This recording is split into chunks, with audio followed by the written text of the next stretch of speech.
So there is the practice number 4. So maybe next week, Wednesday, is that a good? What is this one? This is milk protein. Not protein? No, milk protein. I Oh. printed the wrong. I got the right one. So the practice problems for +5, see all the practice problems, when you turn them in, imagine how many +5s you can get. A lot. So do the practice problems. The one that I just put under the, I think was it 8 or 9? I don't remember now. It would be practice 4. So next Wednesday to get your +5. Okay, so one thing I wanna offer you too for extra credit is whenever I have old tables like this and figures, anybody that wish to update this for me and make a new table will get a +2, just because. So if you're up for it, this old table here, make it into a nicer table. Like make it look nicer or update the content? Update the content, make a new table. No? Well, some folks have done this for me in the past, like, let me tell you which one was updated.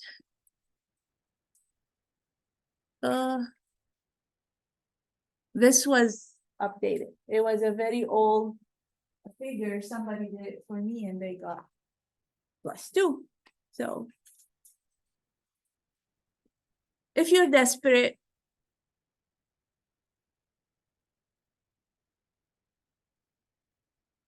okay, so just recap. Let's fill this table again together. Wait, I'm sorry, before you start, so our final will open next, not our final. Our next, week. wow, our take home final, our take home exam will open next Wednesday, it'll be open for a week. No, not for a week. It will be open till Sunday. Okay, So Wednesday till Sunday. okay, thank you. Yeah, you don't want it for a week, so you want to start studying for the final. Yeah. Yeah. When's the final? When is the final? May. Oh, Saturday, May 6th. it's a Saturday? Yeah, it's like 1:30 to 3:30. What do you want? Move it. Like, we're doing it in the week on a Friday, Saturday morning and rest, is when we're so successful in this class. So do you want to do it on a Friday? Yeah. Okay. I don't know if I came off the top, I don't know. It is May 6th. It's either 1 to 3 or 1 to 2. Yeah. I don't mind if I need to have 100% consensus, because if I don't get 100% yes, we have to go with the scheduled time as per the university guidelines. But if you guys want to move it to Friday, all of you 100%, then I'm happy to do that. So maybe you can tell me next week if you want to do that, for sure. After you check calendars and everything. Okay.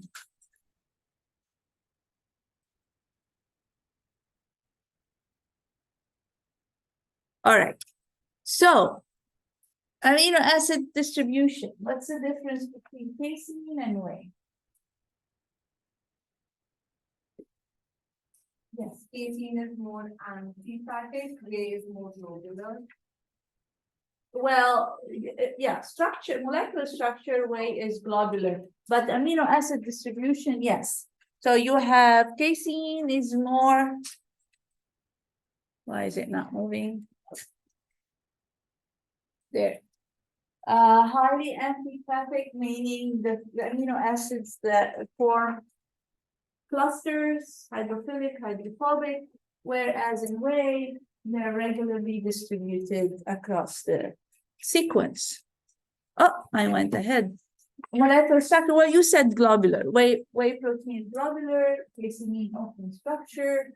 You don't have a lot of secondary structure or ordered secondary structure. What about heat stability and gelation? Geez. Casein is more stable. And how do you gel the casein? How do you, pH and also enzymes, whereas the whey protein is thermally induced. So, age generation.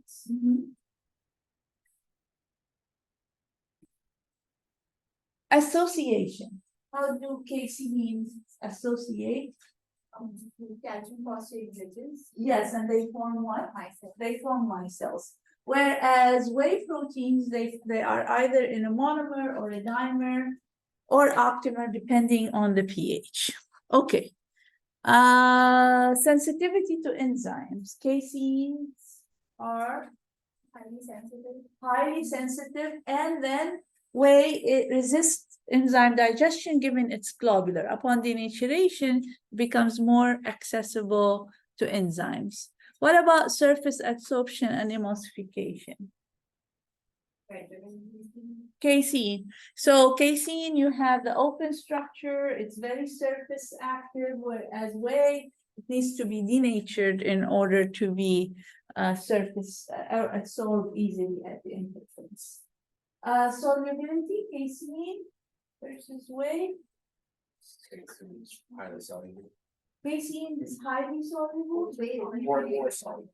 So it depends on the pH, right? So the whey protein is soluble over a wide range of pH, whereas casein has an isoelectric point of 4.6. Conjugation, casein, what do we have? Phosphorylation, glycosylation, whereas in whey, we don't have that. And last one, sulfur residue. So low sulfur, so only kappa casein and alpha S2 has disulfide, whereas whey protein is rich in sulfur containing amino acids. Okay.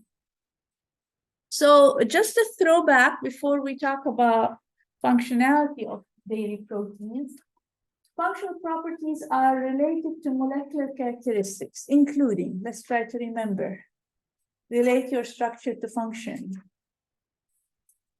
Actually, the Mars question in the exam was all about most of you doing in the lab, but very few of you put the correct steps. And I was like, surprised, you guys do this all the time in the lab. Okay, but so what relates structure to function? Surface charge with amino acid composition. Amino acid composition, which dictates molecular configuration, surface properties, the size of the protein. So yeah. So total charge, surface activity, configuration, the shape of the protein, the size, obviously amino acid composition contributes to all of that. Amino acid composition and sequence. Okay. So caseins, emulsification properties, so they are nothing new. We already said that. They are very surface active. They readily absorb at the interface because they have open structures, so they have a lot of flexibility to orientate the hydrophobic components to the oil and hydrophilic to the aqueous, and then they form a nice thin film around the droplet. Whereas whey protein, if we look at beta-lactoglobulin, it has low surface activity because in the globular form, non-denatured, you have a lot of surface hydrophilicity, but very minimal hydrophobicity on the surface. So it is not readily active. So at low pH, it is compact, it's rigid. It might have better absorption closer to the isoelectric point where it doesn't have a lot of charges, so that you change the balance instead of excessively charged to reduced charge. And if you break down some of the disulfide linkages, you enhance the flexibility of the whey protein, enhance its opening at the interface and formation of protein films. If we look at gelation of caseins, so we talked about enzymatic coagulation with the enzyme chymosin, breaking down the glycomacropeptide, which is hydrophilic. When it's broken, the micelle destabilize and start forming interactions via hydrophobic interaction and calcium bridges. Heat coagulation. So if we lower the pH and then have whey protein in there, then they will interact with the kappa casein, enhance the gel strength and prevent syneresis, like in the application of yogurt. Acid coagulation, that is reducing the pH to the isoelectric point. And then age generation, not necessarily a desirable functionality or performance. That's over time in the native plasmin chew up the beta casein and cause thinning and then precipitation. So gelation of whey protein, it's impacted obviously by pH, so it's thermally induced most of the time, thermal induced gelation, and then the pH, if it is between 4 to 6, you get opaque gel. If it is less than 4, above 6, you get more transparent gels. At very high pH, you form no gels. You get repulsion between the protein. And when you have no charges between 4 to 6, you can actually form a gel under the denaturation temperature. So if the denaturation temperature is around 73 for whey protein beta lactoglobulin, then it would start forming the gel under this temperature, under denaturation, because you don't have a lot of charges. If the system is charged, you have above 6, you have charges, net negative charge. Under 4, you have net positive charge. You have to wait till the denature so that the protein opens up, expose the hydrophobic core of beta lactoglobulin, and you enhance protein-protein interaction. So heating rate is important and dependent on the pH of the system. So if you have, I'm going to start with the lowest point here. If the protein around the isoelectric point will precipitate with the heat, but if you do slow heating, like 1 degree increase in heat per minute, you will form a gel. However, if you have pH under 4.5 or above 6.5, you can have a rate of 10, higher rate of heating, 10 degrees per minute to form, to induce gel formation. So it is pH dependent, basically the rate of heating. Ionic strength is important. So it's kind of like salting in, salting out aspect. You don't want to have a lot of salt. A little bit of salt can reduce repulsion and enhance protein-protein interaction. A lot of salt causes aggregation and precipitation. So this is really dependent on the protein itself. So it really depends on the charge on the protein and also the pH of the system, because the pH impacts the net charge of the protein. We can impact gelation if we don't want it to happen. We can block SH group. If we want it to happen, we can reduce it by adding a reducing agent like cysteine. Cysteine will break disulfide and within a molecule and induce disulfide interchange. Okay. Protein concentration is very important, as most of you know, with the least gelation concentration. We need to figure out the protein concentration at which the gel is formed. For whey protein, actually, you can form a nice gel with 5% protein. But you can even form a gel at 1% protein if the pH is close to the isoelectric point. So when the pH is away from the isoelectric point, you need a little bit more protein in the system to form the gel. But whey protein at 5% forms a nice gel, stronger even than your soy protein. Okay, this is how we produce the different proteins from milk. So there are different ways. If you take the skim milk or full fat milk, but usually if you take skim milk to produce the curd, then you have what is known as sweet whey. It's called sweet whey because pH 7 whey. You can also acidify to precipitate casein, and then you get acid whey.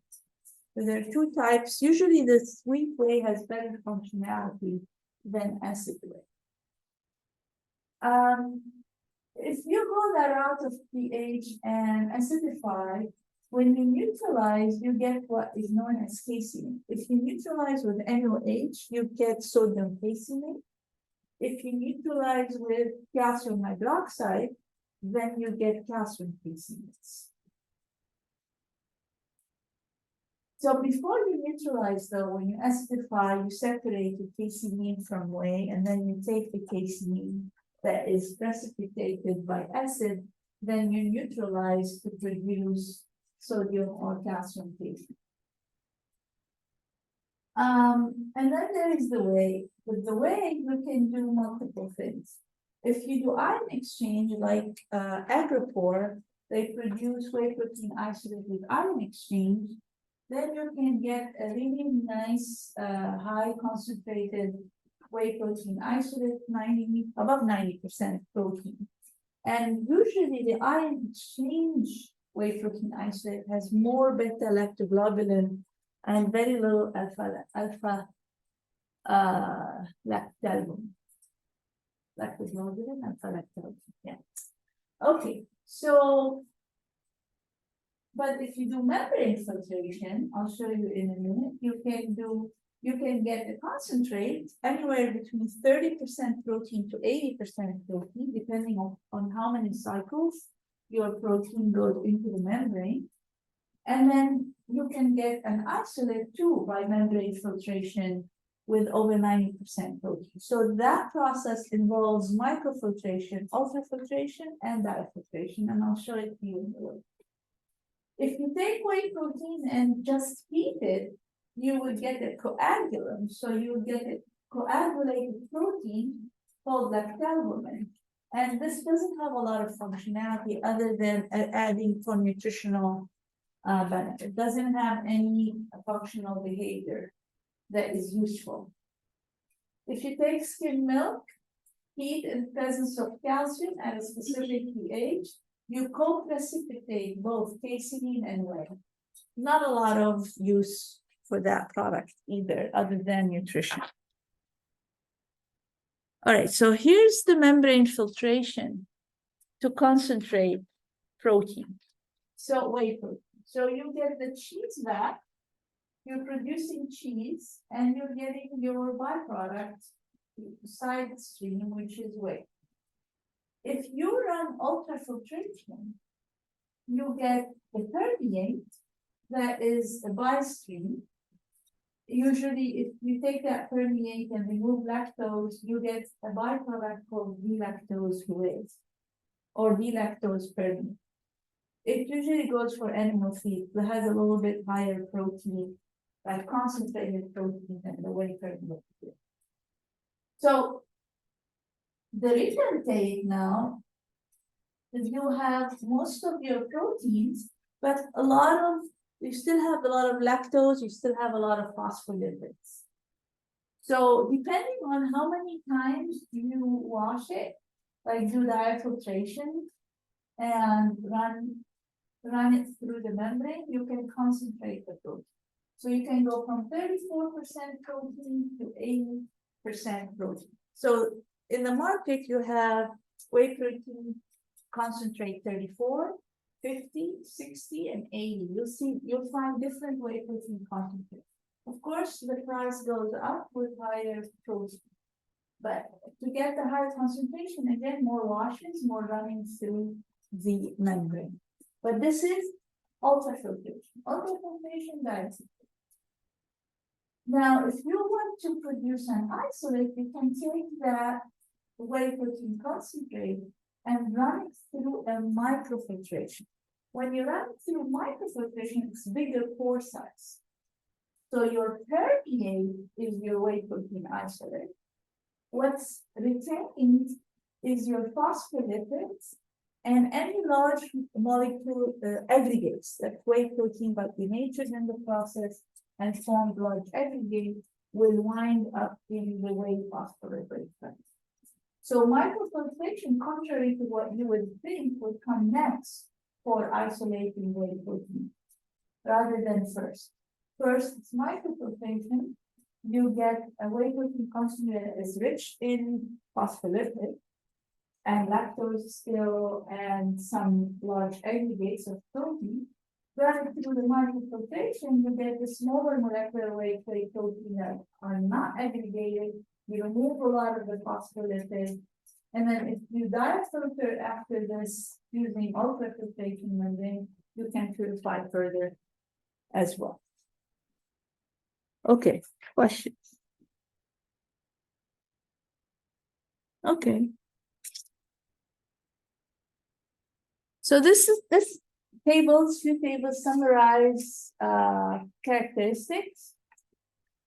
So the acid casein, it is insoluble at pH 4.6, 4.7 because was produced by acidification.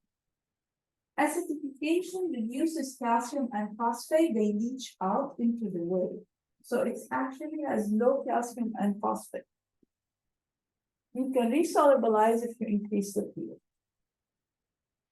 The rennet casein, it's insoluble at pH 7 because now you induce the acid, well, not acid, sorry, you induce the enzymatic reaction at pH 7. So you produce the curd, it's not soluble at pH 7. It's high in calcium and phosphate because calcium and phosphate plays a role in calcium phosphate bridges across the three muscles to form the curd.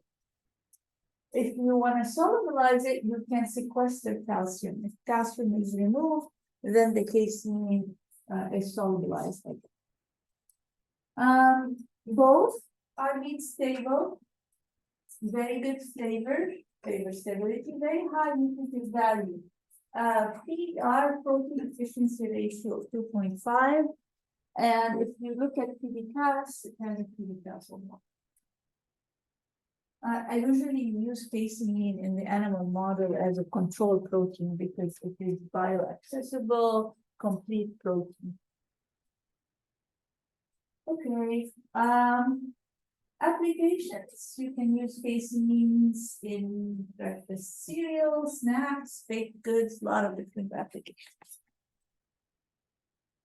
So the acid casein, if you neutralize, you get calcium casein, sodium casein, depending on what you use, calcium hydroxide or sodium hydroxide.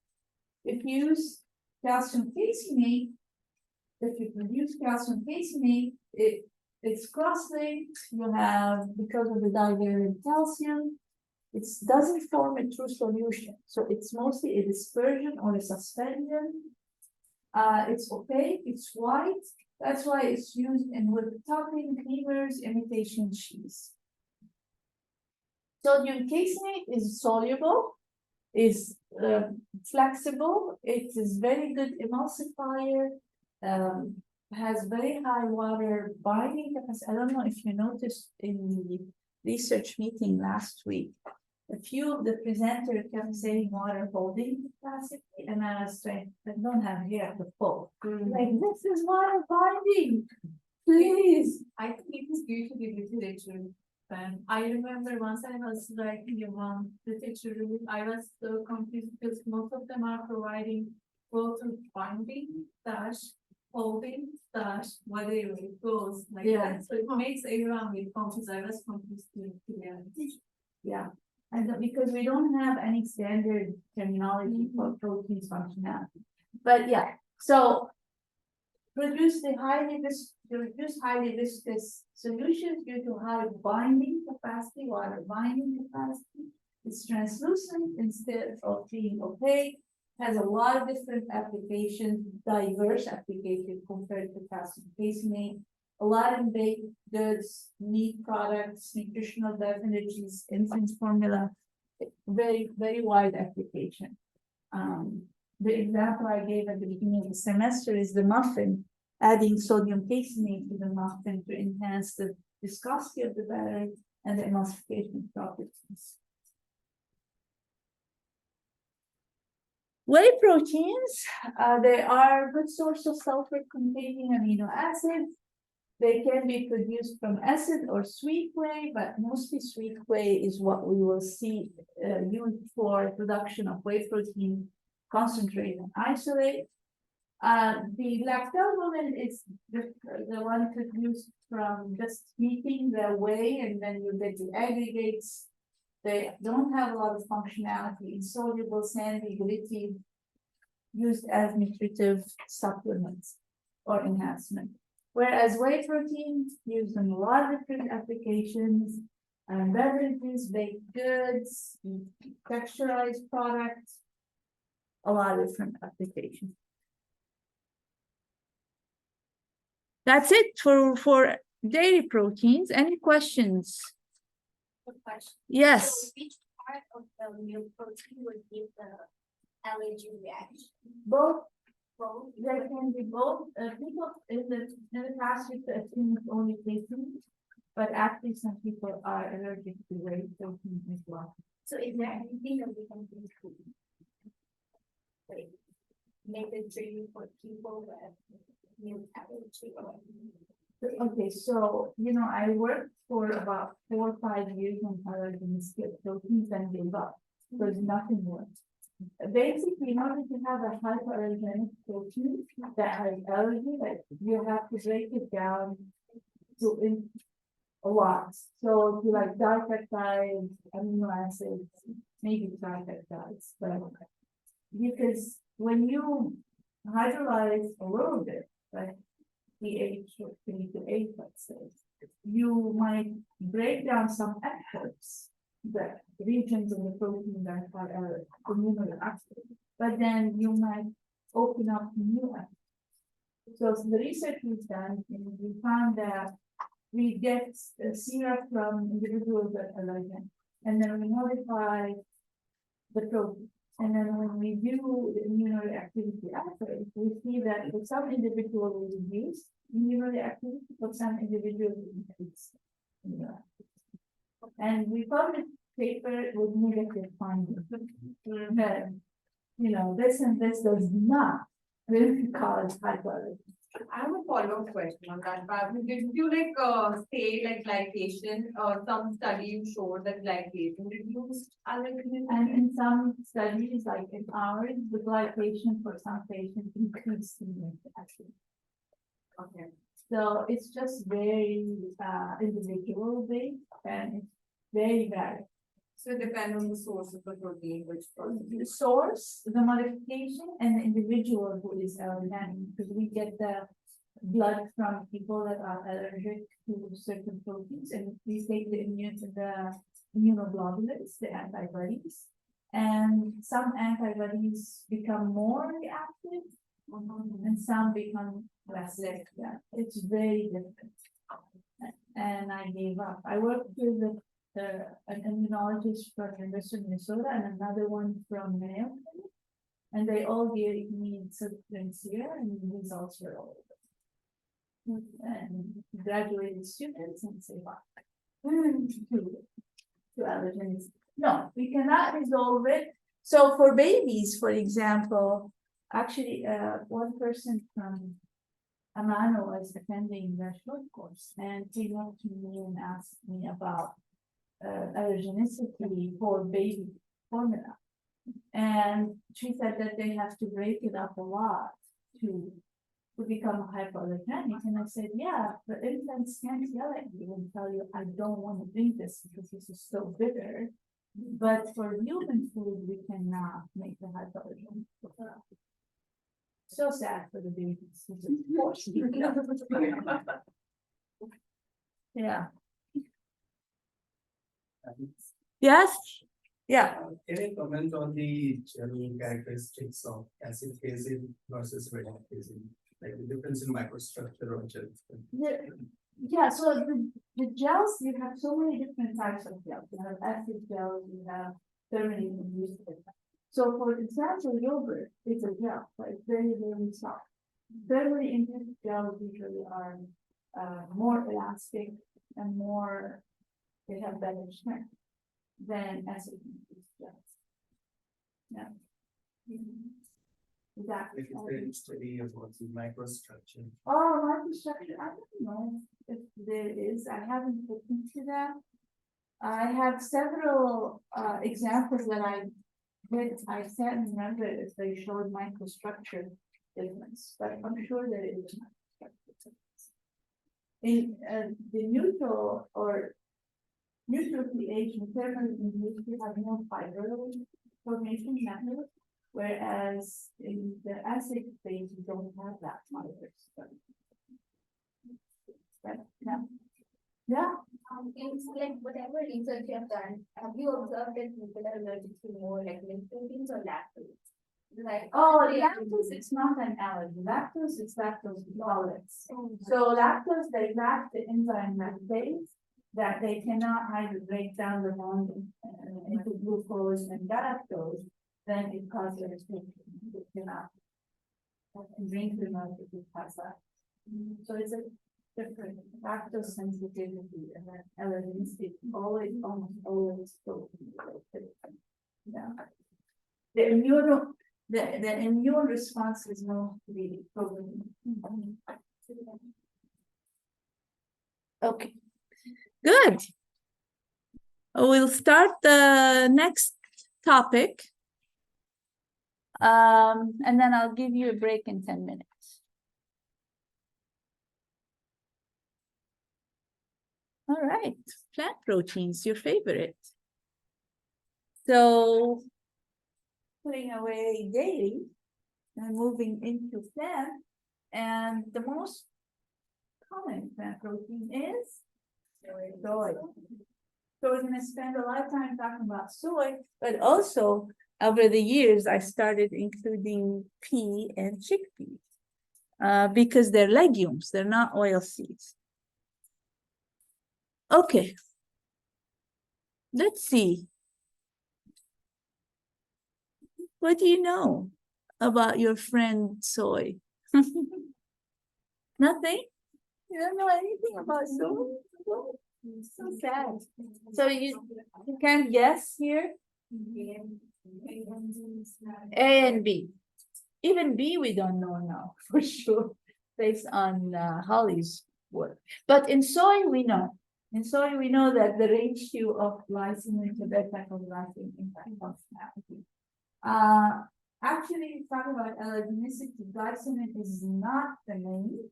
It used to be known as the main, but also some research showed that beta-glycine, some people are allergic to it as well. So no. So A and B.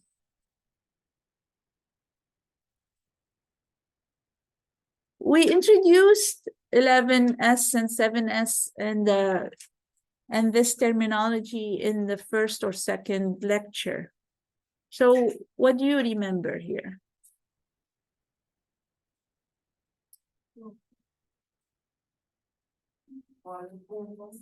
All of the above. Yeah. Yes. Sedimentation coefficient is related to how fast a protein sediments. So if it's large molecular weight, it will sediment faster than a smaller molecular weight. So 11S sediments faster than 7S. So 11S is larger molecular weight protein, which is true. All right, so here's the table that I've been updating over the years. Non-legume oil seeds. So soy is a legume oil seed. So it is a legume and it's an oil seed. So what's the definition of a legume? Not really, it's nitrogen fixing, right? No. It is nitrogen fixing, but what is unique about legume? So pods, right? So you have seeds in the pod. Okay. And they are nitrogen. Okay, so soybean is both. It's an oil seed. What's the difference between oil seed and another seed like pea? Pea is not an oil seed. Right, crop, Huh? right. crop. Both can be dry. Pea, you dry it, you get yellow pea dry. It's Just the fat content of the seed. that's not, but what else? With high fat. Not that. Well, I mean- it's satisfied might be different, but. Regular seed might have like blue and all that, with oil seed. Okay, but you're going too into the physiology. But that's what I'm looking for. So oil seeds, do they have starch? Is there starch in oil? No. Soybean, does it have starch? Who works in soybean with the plant? No, nobody works in soybean. There is no starch. Or very, very minimal, less than 1%. So, and when we press the oil out, you end up with protein fiber. Yeah. Protein fiber and small molecular weight. Whereas pulses, they are legumes, pulses, we call them pulses because they have a lot of stuff in them. Like peas, chickpeas, lentils, beans. You have high amount of starch, very low fat content. Usually less than 2%, but 50, for example, has about 7% fat. Right? But it is starchy. Seed, the seed is starchy versus, so you have starch, you have fiber, you have protein, and a little bit of fat. The oil seed, you have oil, protein, fiber. Okay. So peanuts is a legume, soybean legume, and oil seed. So other oil seeds that are not legumes, you have sunflower, rapeseed, known as canola here in North America, cottonseed, coconut, and your favorites, camelina, things they're awesome. And then the legumes, the peas, the chickpeas, the beans, lentils, beans, beans. Okay. All right. So the distribution, you can see here's your soybean, for example. You have a lot of fiber, but also you have lots of protein, about 35 to 40% protein, and then you have a lot of fat. Let's look at, we don't have plus feed. Okay, so you have a lot of carbohydrate that could be starch and fiber, and 20 to 30% protein, on average 25% protein, and very, very little lipids. If you look at chickpea, we have more fat. I mean, it's really close to 7, not 5%. So let's kind of give you an overview of the composition. So in plant protein, so we have the globulins and the albumins. So the globulins are mostly known as storage proteins. So they are called storage proteins because the plant stores these proteins for nutrients for the plant. So I don't know if I told you this or I said this in the research spotlight meeting, but I was on a panel and somewhere, like I've lost track there. Yeah, in Washington in February.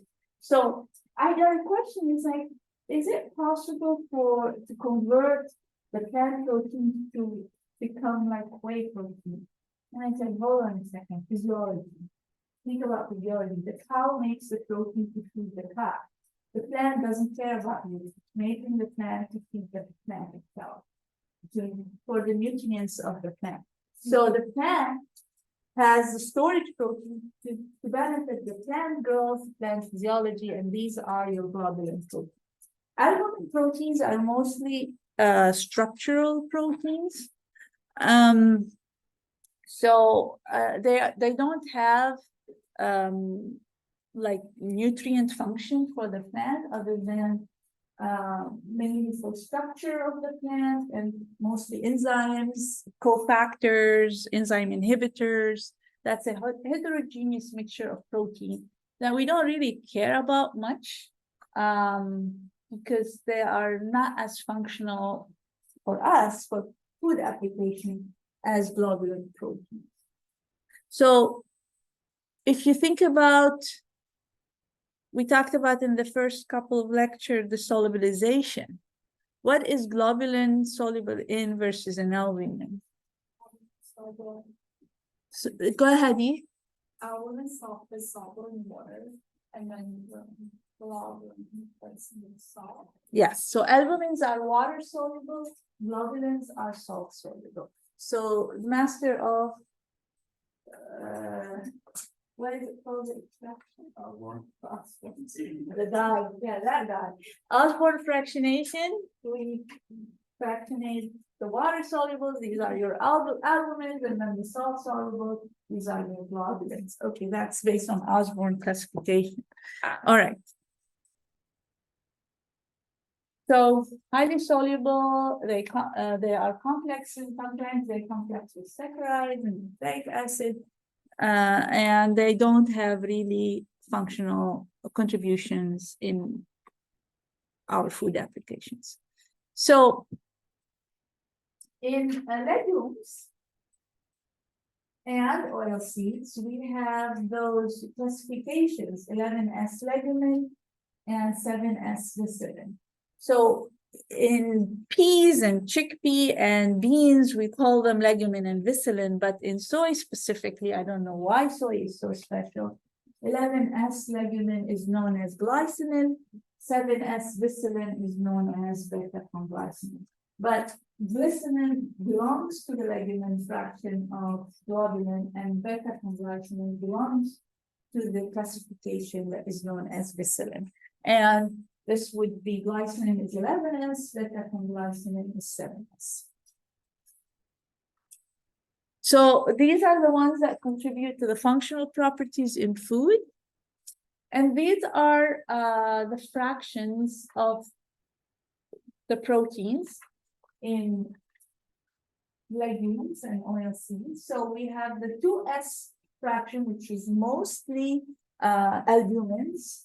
So you will have the trypsin inhibitor in soy, for example, and or they could be a fragment, 2S, of something that broke down. So legumin can exist in hexamer, and the monomer can break down sometimes. So the breakdown fragments of 11S or 7S can give us a 2S. So 2S is not always the albumin, it could be the breakdown components of 7S and 11S. And then we have 15S.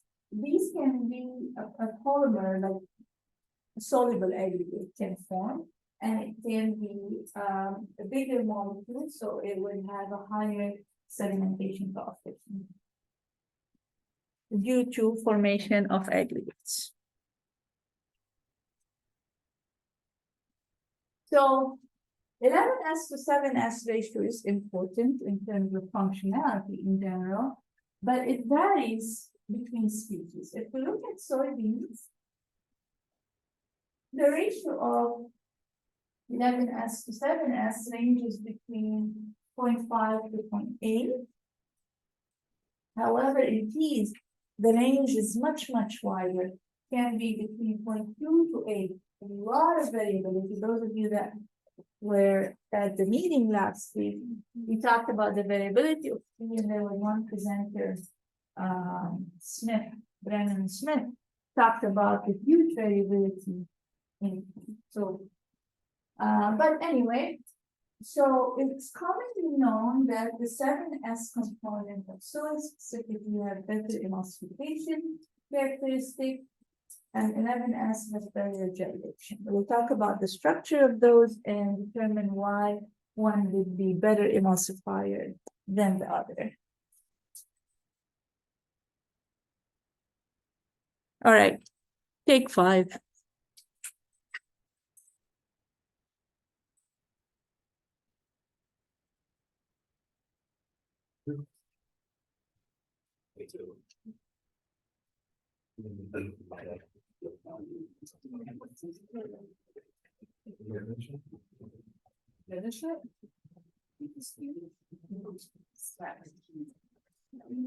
Yeah, I have a quick question about sedimentation with you. yeah. So. how did it- So technically 11S is a higher molecular weight, so it's less time to sediment. right? More time. More. No, oh, sorry. It's faster. It's faster. The rate of sedimentation is faster. Right, right, so. So it's- less time to sediment. Yes. So it's mostly a rate. So the S Mhm. is related to the rate, how fast it will sediment. Okay, so like 11S would be faster, 7S would be slower. This is lower. So what does 1S, what do I look it up, when S is like?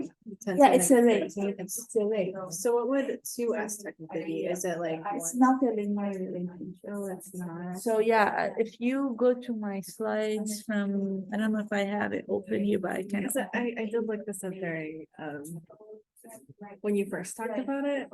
Yeah, do I have it in my You don't slide? have it specifically listed like, and it's like this vapor unit or something like that. Okay, let me see what I have in my lecture. It's really a rate and it's not a linear relationship. So let's see if I have it here. No, I never, when it's a lot of mathematical equations, I don't really try to derive anything out of it, but okay, wait a second, let me get this.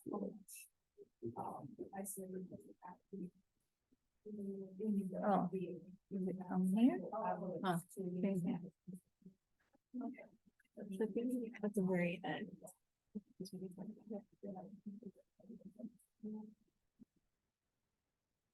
No. Maybe here.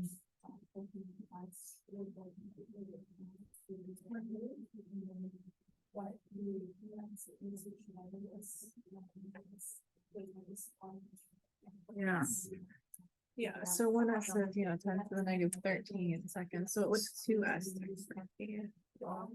I don't know.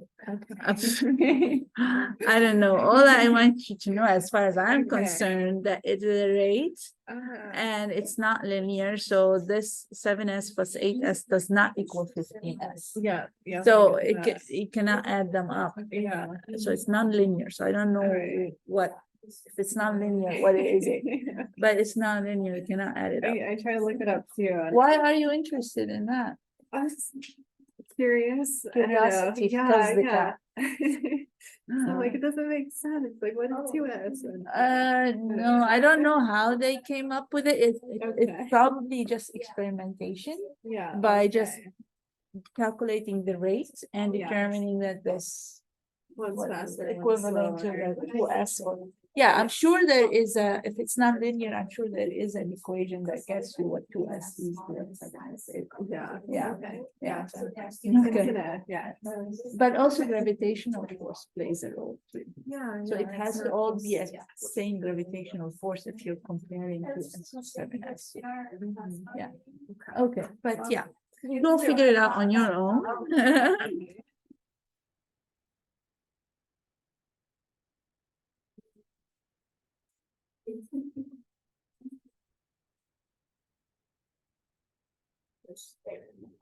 Yeah, just so like, so I think we're not which one, and I did.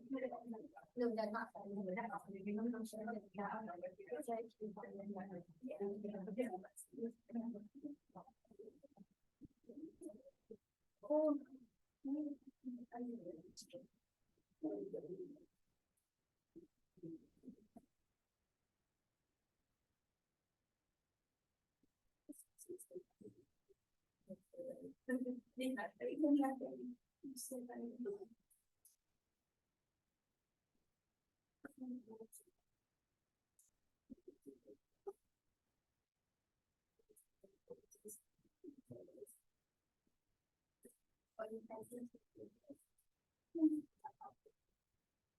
Oh.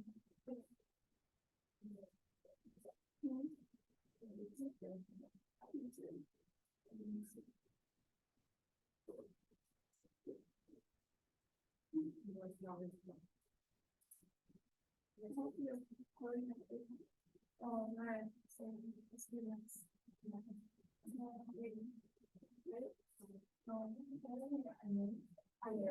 It's like, yeah. I didn't hear that, so what did you do? I am busy. I don't even I have played about it. You're not taking it for no, nobody did.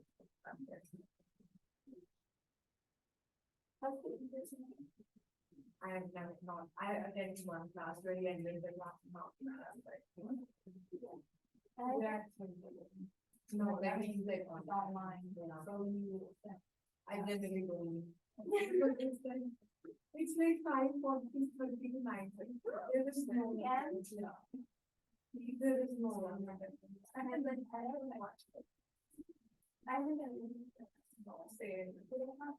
It's great, it's not possible.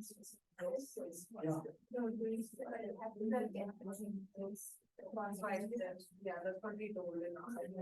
Wow. So I. Like my first was actually. He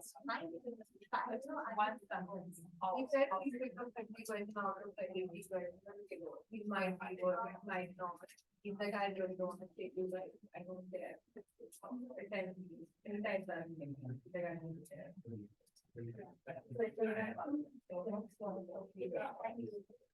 Never gone. It would be. Yeah. And then say, yeah, so it's. Like. When you think of it, it's. So I understand that, right? It's just, we're sort of. Because we need to have the laptop and.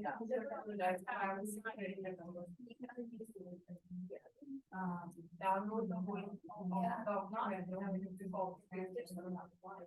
Like he's gonna. I think I know. It's not even what. Like over. I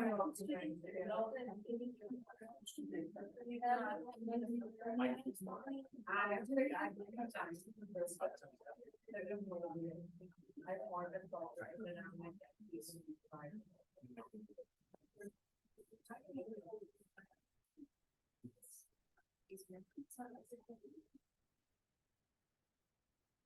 Okay.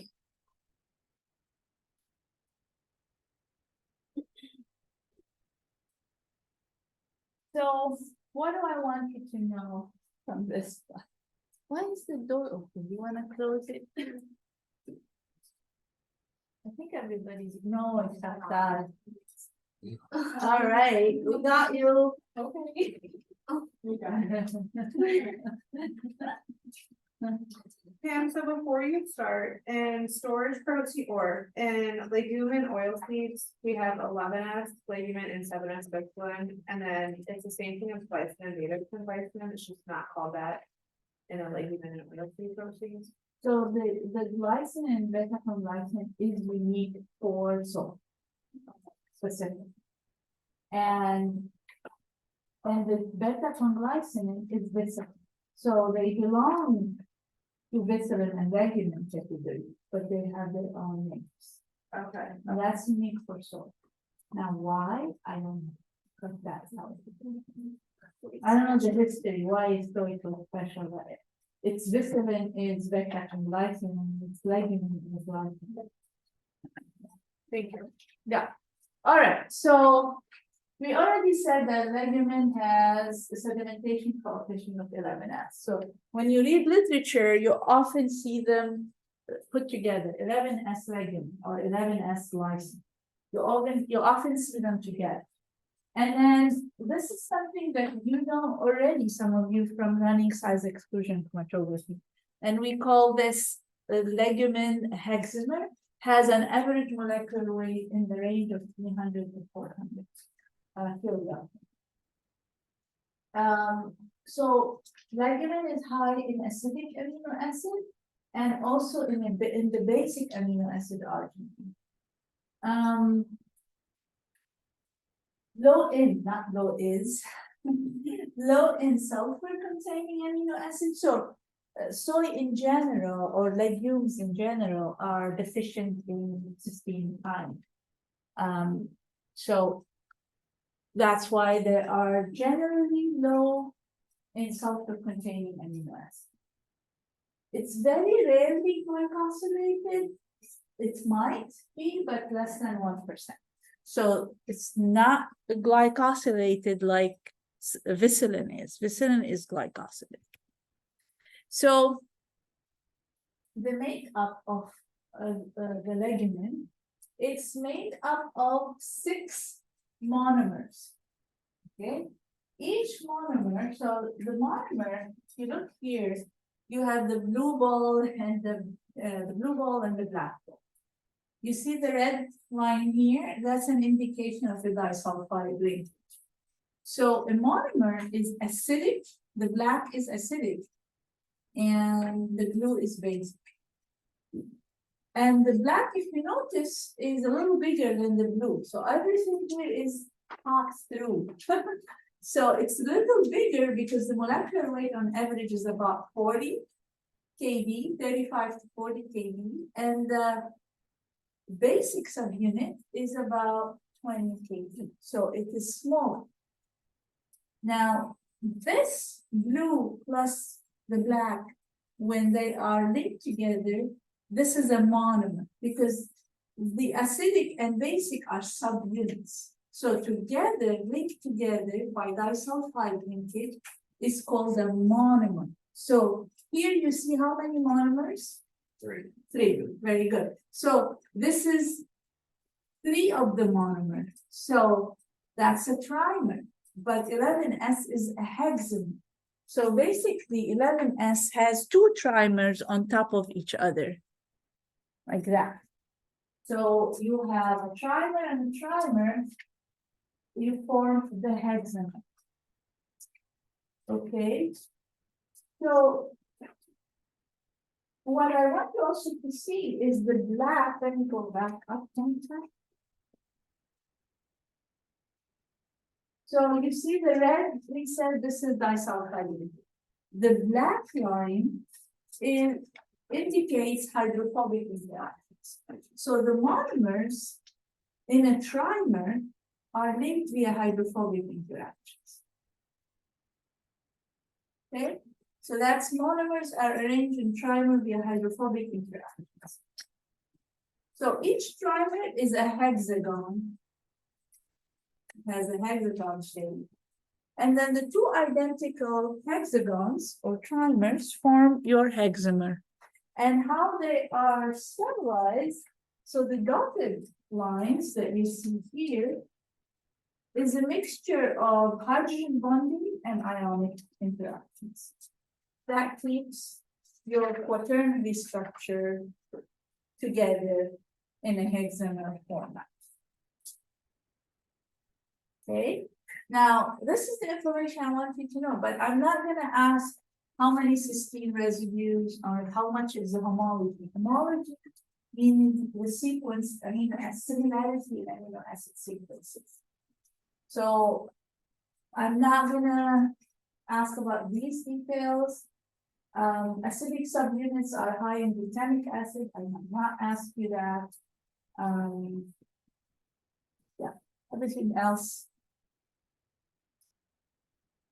Good. No, any questions here? Okay. So some of you have ran soy protein on a gel. If you run it without reducing agent, you will just find that you cannot differentiate the glycine from beta-conglycine because the glycine would be the monomer around 60, 50 to 60 is very close to one of the monomers of beta-conglycine. So we reduce, then we can see the separate beta-conglycine subunits, and then we see the acidic and basic subunits of the monomer. The monomer is broken under reducing conditions.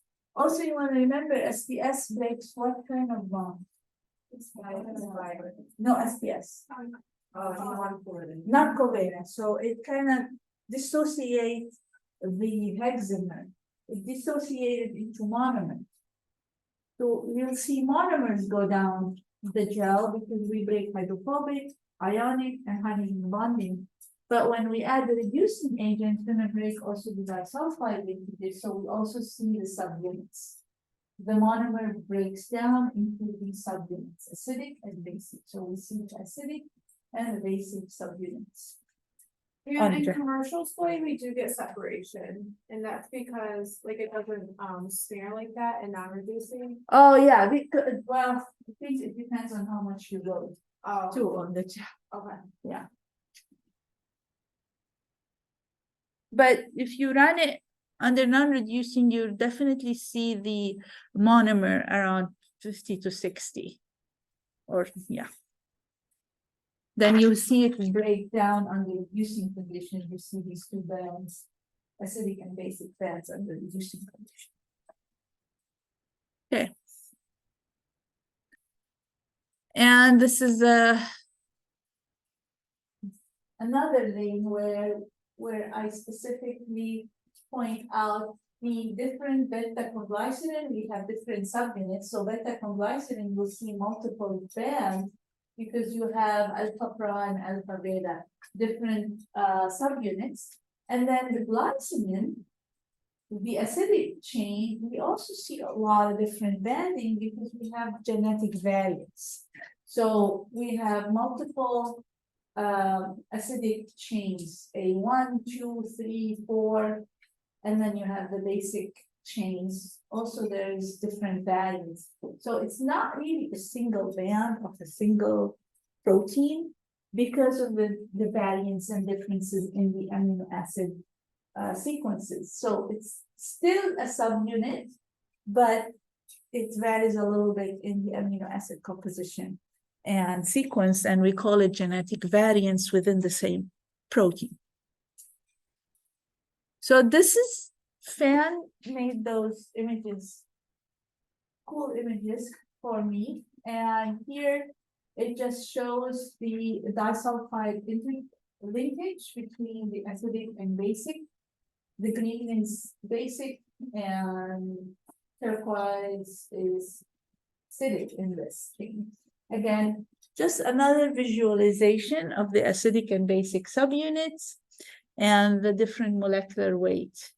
And these molecular weights vary again depending on the variant. So it is on average 35, an average 20, but you can find a 40, you can find a 25 kb. So in visualization, so you have the monomer within a trimer, different colors, the trimer over another trimer, gives you the hexamer form. And the molecular weight range, 300 to 380 or 400. Just a different animation or visualization rather than the drawing of circles. Here's showing you that there are different variants. So, and they are grouped, group 1, group 2, and then you will have like variant, acidic variant 1A linked with basic variant 1B, and you have different combinations of these. Obviously, you don't have to memorize this, but it's just showing you that we have lots of variants and different combinations within a monomer of the acidic and basic subunits. But usually there is a lot of homology, similarity that is in the sequence. So within a group, so you have over 84% homology. Across groups, you have less than 40%. Now, do you need to remember that? No, it's just telling you that there's a lot of variability or a lot of variance of these subunits, and they just differ in a little bit from amino acid composition. So Visalit, it is the smaller molecular weight, has the 7S, the sedimentation coefficient on average is anywhere between 150 to 200 with an average about 180 kb. Mostly glycosylated, all possible amino acid residues that can be glycosylated are glycosylated. Little to no sulfur, so we don't have disulfide leakages in viscerin. Have a lot of acidic amide groups from acidic amino acid and very low in arginine in contrast to legumin. Okay, so it is a trimer. So here we have about equal molecular weight. They vary slightly in molecular weight. And the dark lines indicate hydrophobic interactions. So trimers are formed mostly via hydrophobic interactions. So subunits vary between 60 to 72 kilodalton on average. So they're not all exactly 60, but an average is about 60. A lot of homology between the different subunits, and we don't have to remember the percentage of the secondary structure. So on the gel, here they are. You have the alpha prime, alpha, and beta, but then different varieties of soybeans, you will see different variation of the alpha prime, alpha, and beta. Sometimes beta-conglycinin in a soy protein is all alpha prime, or all alpha, or all beta. So we don't necessarily find all three of them always in the protein type that we have. So beta-conglycinin is one of three viscerins, but it's the main one, the most dominant one. That's why we refer to it as beta-conglycinin in soy. There are other viscerins, the gamma-conglycinin and the basic 7S globulin, but they are present in very low concentration. Again, this is the range of molecular weight, very close, and this is just average values.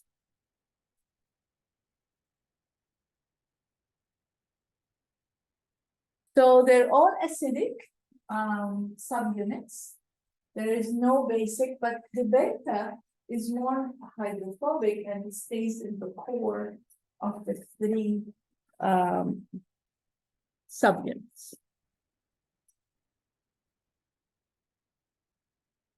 Oh, I'm going backwards. Yeah, so these are the visualization of the monomers, and then in the trimer, and the beta subunit is mostly hiding. The alpha prime and alpha would be mostly on the surface of this trimer.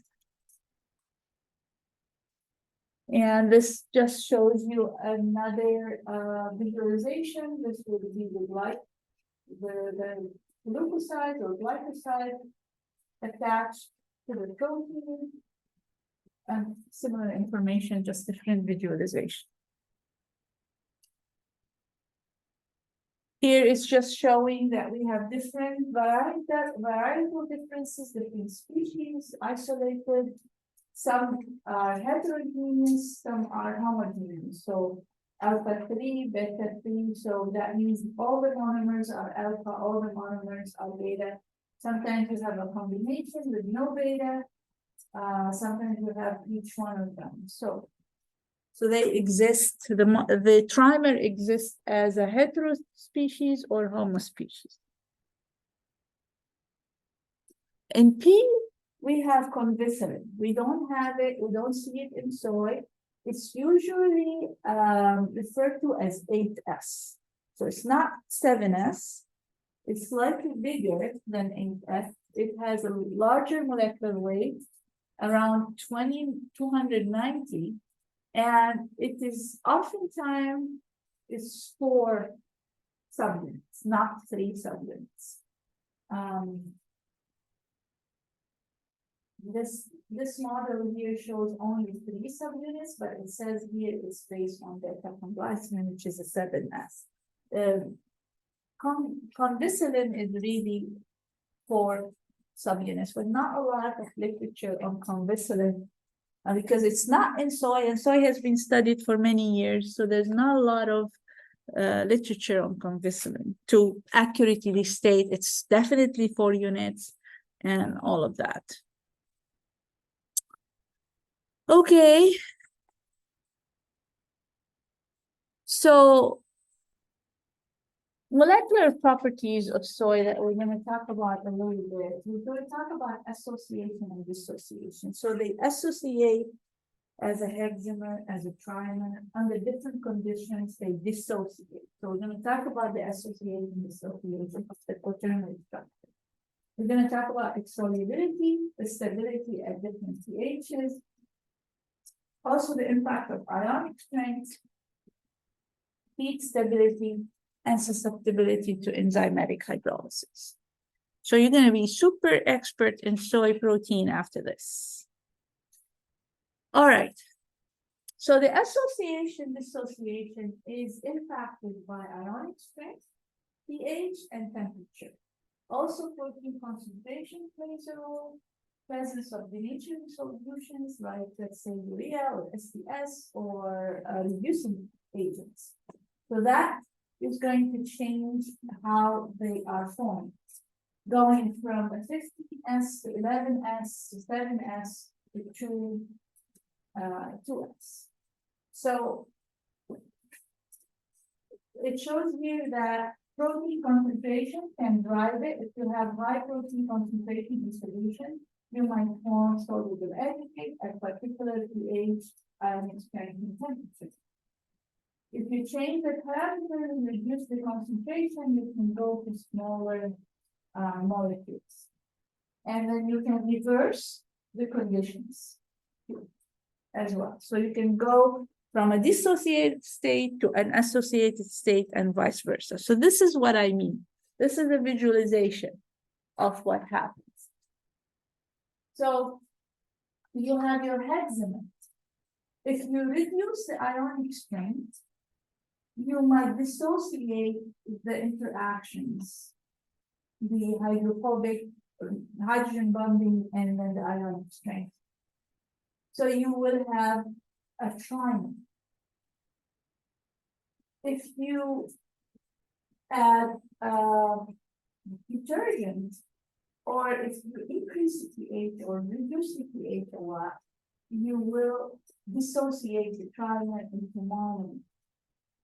Now, if you put a reducing agent, the monomer becomes the acidic and basic subunits. Now, if we take the monomer without the reducing agent and at extreme denaturing conditions, like temperature, extreme pH, the protein denatures, opens up, but not necessarily break down the disulfide condition. If you add a reducing agent, you can break the disulfide. And here, if you reduce first and then excessively heat or change the pH, then you denate. So this is kind of a visual of what could happen to the hexamer under different pH, solid temperature conditions. So that's the association and dissociation. So pH plays a role, temperature plays a role, salt or the mu, that means ionic strength, all plays a role, whether it's going to be in a hexamate form, in a soluble aggregate form, or the other way. Breakdown into a trimer, a monomer, subunits, could be nature. So you want to be able to know this, but I'm not going to ask you at which pH, which salt, at which denaturing. But you want to be able to know that this is the transformation that you will get at different pHs, salt, and temperature. Yeah. So to make the hexagon trimer, we use extreme pH, high amount of salts, and high temperature. No. That's why I don't want you to remember that. But at ionic strength of 0.5, you have a hexamer. If you reduce the ionic strength, let's say to 0.2, you're gonna cause trimer formation, dissociation. If you also increase the charges on the protein by reducing pH or increasing pH, you're also going to break hydrogen bonding and ionic interaction. but everything gradual, I'm not gonna tell you like at pH 10, this is what's gonna happen, or pH 9, this is gonna happen. It really depends. But the idea is when you have a lot of charges, then you're going to dissociate the vector into time.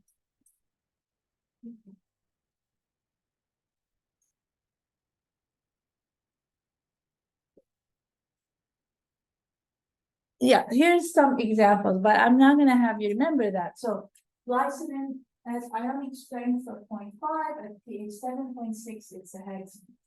Okay, so that gives you under what condition it's a hexane. But I'm not gonna ask you to remember pH 7.6 and 0.5. What I want you to remember is when you change the pH in a certain direction, you might cause dissociation of that. Okay, so here, when you reduce the ionic strength, it dissociates. Why? Because remember, salt can shield charges. When you reduce the salt, so you have a lot of charges, so then they interact with water. In that particular, they're globulins, right? So globulins are soluble. I mean, they like the salt. You take that salt out, it's going to have different associated state. Okay.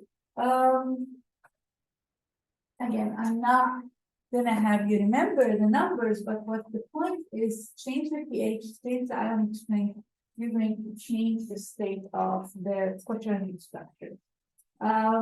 So beta-conglycine, for example, they can associate at hexamers at specific range of pH and at a low ionic strength. But I'm not gonna ask you remember position other than knowing that this could happen with changes in pH and so. Okay, so urea and SDS is going to cause dissociation because we're going to break non-covalent interactions. High acid concentration is going to cause dissociation because it increases the charges. And then obviously heating can cause them to form larger polymers above the denaturation temperature. So speaking of denaturation, some of you seen a denaturation SDS thermogram before, but the thermograms that you've seen is mostly in the negative. The peaks are, what do you call it? Down, not up. So this is a different DSC that we used back then, about 10 years ago. So the program is different. It gives you a positive endothermic peaks instead of negative. But still you have an endothermic peak for the dominant protein. So this is soy protein isolate we prepare in the lab versus a commercial soy protein. Nothing new to some of you. That commercial product, you don't see any endothermic peak. That means it's completely denatured. Whereas the one we prepared in the lab, we see two endothermic peaks, one for beta-conglycine and one for glycine. Now, the glycine denatures at higher temperature. Why? From what you know about structure. Why does glycine denature at higher temperature than hydrophobic reaction? But there's something else. Sulfide group. It's more stable due to the presence of sulfide groups. So it denatures at higher temperature, requires more enthalpy, takes up more energy to break the bonds. So we see that beta-conglycine denatures around 75 degrees, and the glycine denatures about 10. We fractionated beta-conglycine from glycine, and also we showed that the fractionated glycine shows higher enthalpies here than the one in the soy protein acid, and we were wondering how can it be less denatured.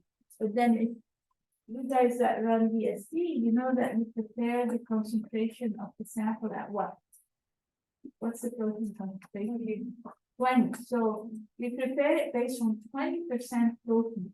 So in SPI, this is 20% protein. In the glycine alone, this is 20% protein. So you have more glycine in the purified than in the combined. So that's why you have a higher enthalpy or endothermic peak, basically, just because we have all of the proteins are glycine.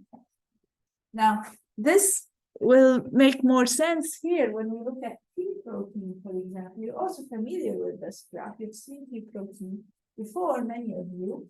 So we see that there is a large endothermic, now this is downward. That's the different VSC. So we see that there is a downward endothermic peak, and the one around 70 or 80, somewhere around here, I can't see very well, that is the visceral. So we have here more visceral and less lignin. So in P, we have much more visceral and less lignin. So instead of here, you see little visceral peak and a higher lignin, or again, glycine and beta glycine and so on. We have the opposite in P. And it's often very hard to differentiate. You don't get great separation in endothermic peaks. So again, the composition impacts the size of the peak we see. This is chickpea. Chickpea has more of legume and very little visceral. So we can see that the different species of legumes, you have differences in legume proportion to visceral, and that is reflected in our VSC as well. And then when we run them on a gel, we see differences. There's pea, there's soy. So we see a lot more of visceral fractions. There are visceral fractions up here, in the middle, down here. And if we look at the legume fractions, they are there, but not as intense as they are in soy. And actually, Holly did densitometry on these and determined based on density that in this pea variety that we work with, we have 20% legume and 80% visceral, and actually the opposite for soy.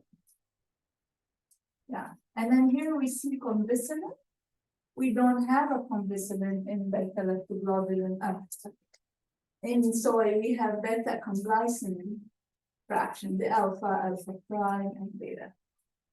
So although they're related species, but definitely they're different subunits. And here's the chickpea.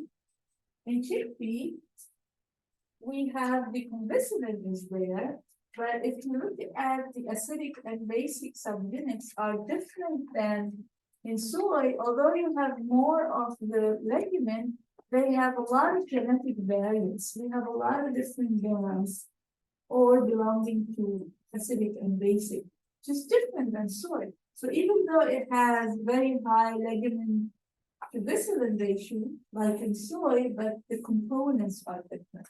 So that doesn't mean that the functionality of chickpea is going to be the same as the functionality of soy, because they have legumin, higher legumin content. So keep that in mind. It's important to go back and when you think about it, okay, so that doesn't, in soy, higher legumin than visceral gives us better functionality, but in pea and chickpea, if we look at them, higher legumin in chickpea doesn't mean it's going to be as functional as soy. So there is varietal differences, there are species differences, and you can clearly see that we have different subunits, and these subunits might have different functionalities.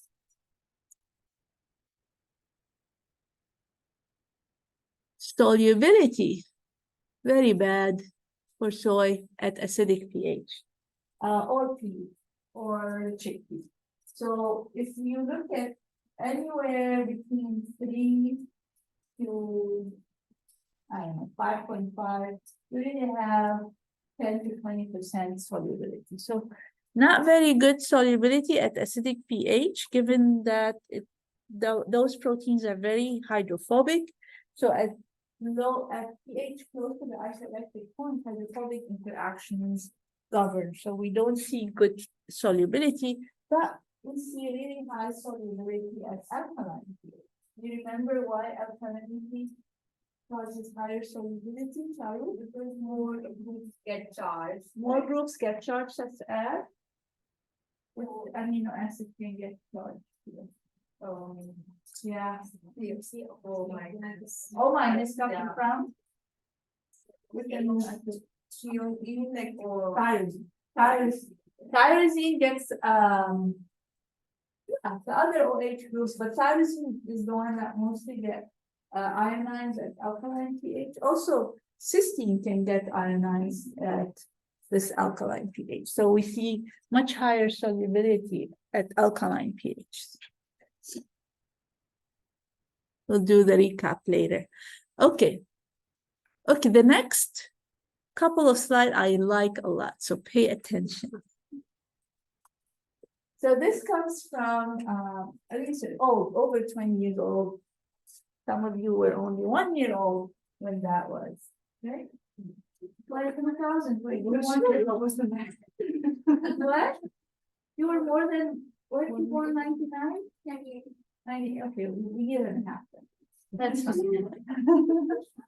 Okay, so old research, but very valuable to the science and to understanding of soy protein.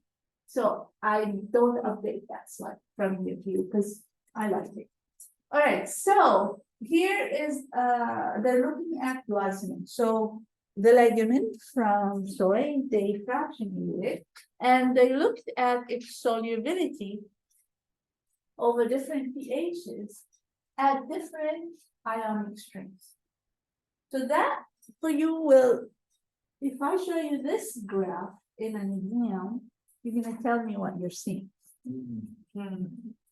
Okay.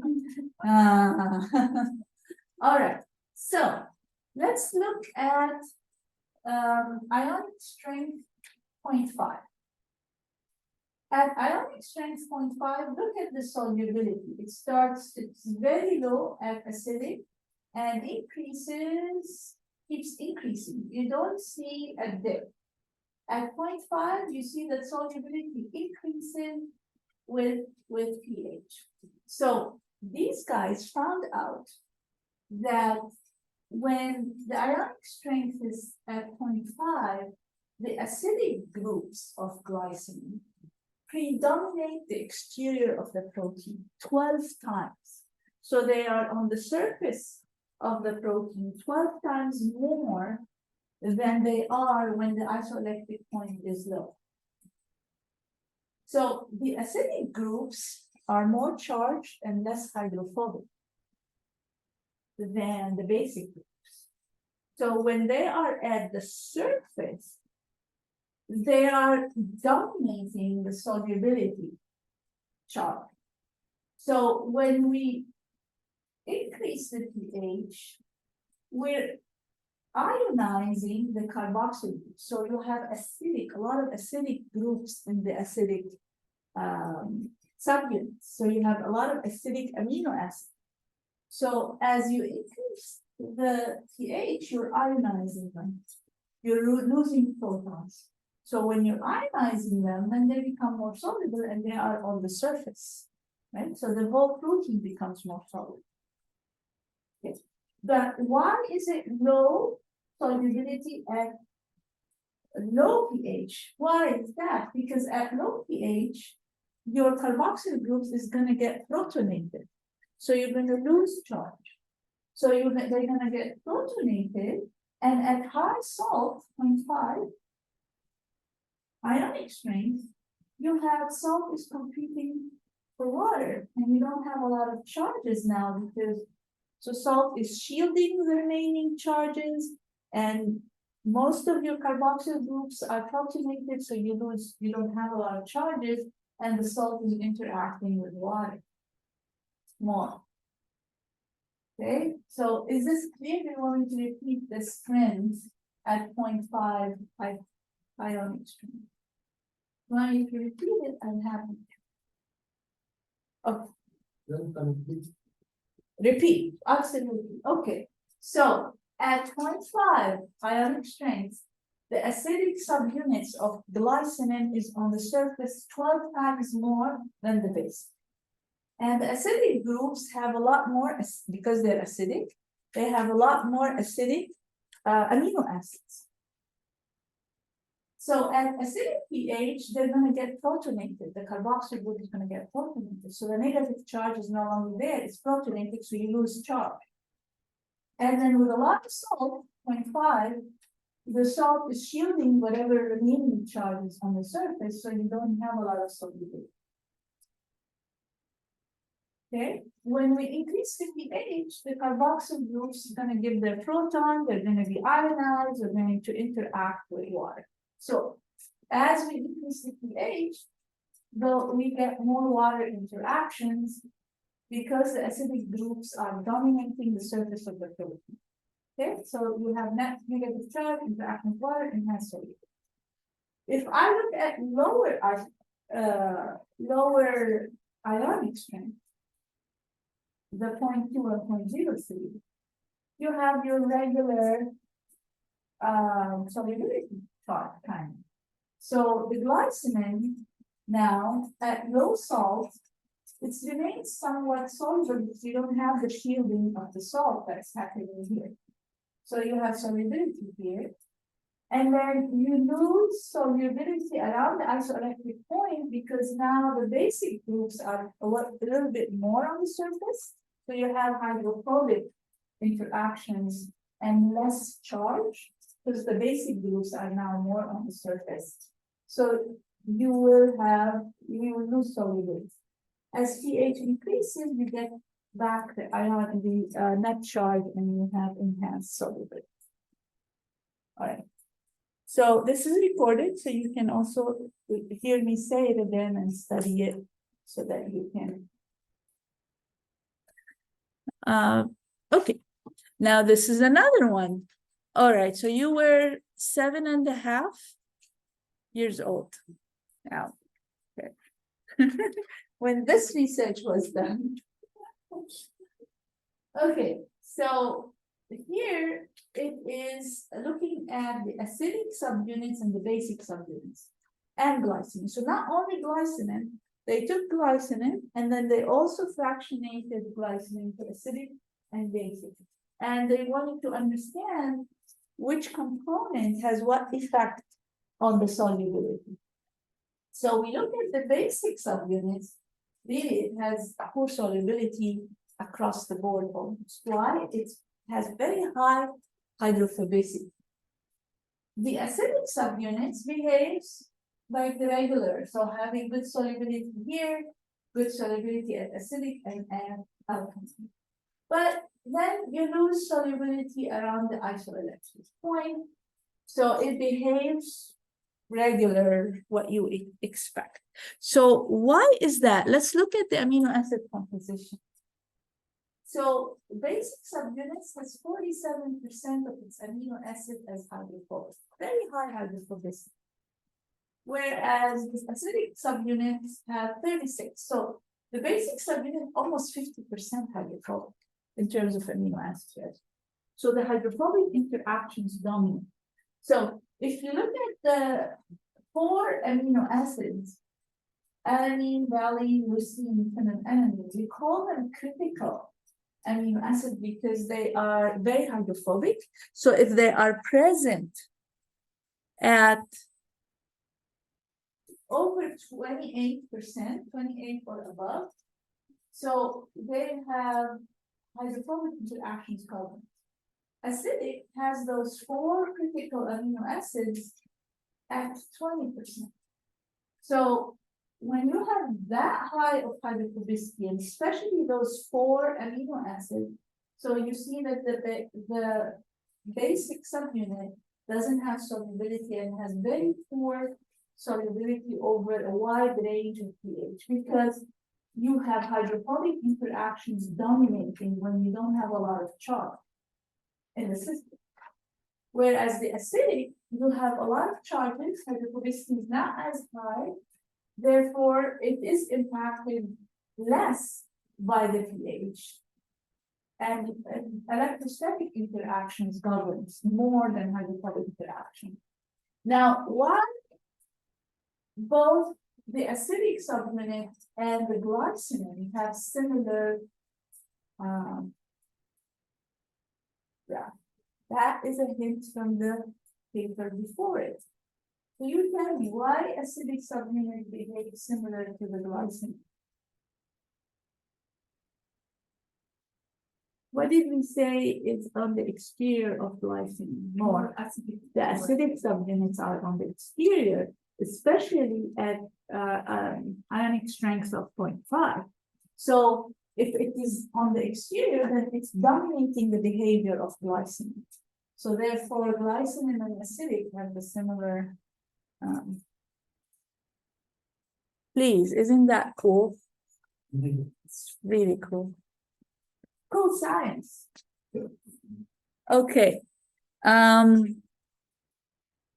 Yeah, very briefly this slide, and then I'll stop here for today. So here it's just showing you now another paper. Also when my daughter was born, so 20 years ago, 21 almost years ago. So this is about beta-conglycine. So this group took beta-conglycine and looked at the impact of ionic strength, temperature, pH, and whether it is a homotrimer or a heterotrimer. That means a homotrimer, either all alphas or all beta or all alpha prime. Heterotrimer, you have a mixture. And they determined that depending on whether they're homotrimer or heterotrimer, they will have different solubilities at different ionic strength. Now, of course, I don't want to remember any of these numbers. This is just to illustrate that small variation, although these are all have homologies in them, small variation in the amino acid composition and sequence cause major difference in solubility at different conditions, ionic strength. So proteins are really complex, as you have already noticed when you are studying it or doing the labs. There is not one thing that explains all the proteins. Even related proteins can behave differently, just with the change in amino acid composition, slightly, you have a completely different behavior. All right, I'm always fascinated by proteins. I hope you can join me with the fascination, and then I'll see you on Wednesday. I have like an overall question. So Question. yes, by that. No, So this research for soy was 21 years ago. And Yeah. so do you kind of envision us being at the very beginning of plant protein research? So Oh, yeah. Like, we have another 50 decades. back And in- yeah, you guys are gonna lead the feedback after I'm gone. So that's why I'm trying to make you progress this year. So what we know now, maybe will, like it'll change and evolve. It's not necessarily change, we'll add to it. Yeah. So this is a 20-some research, but it's still basic and it's still solid. And yeah, but they started soy protein research decades ago. Yeah. Yeah, crazy. All right. Crazy.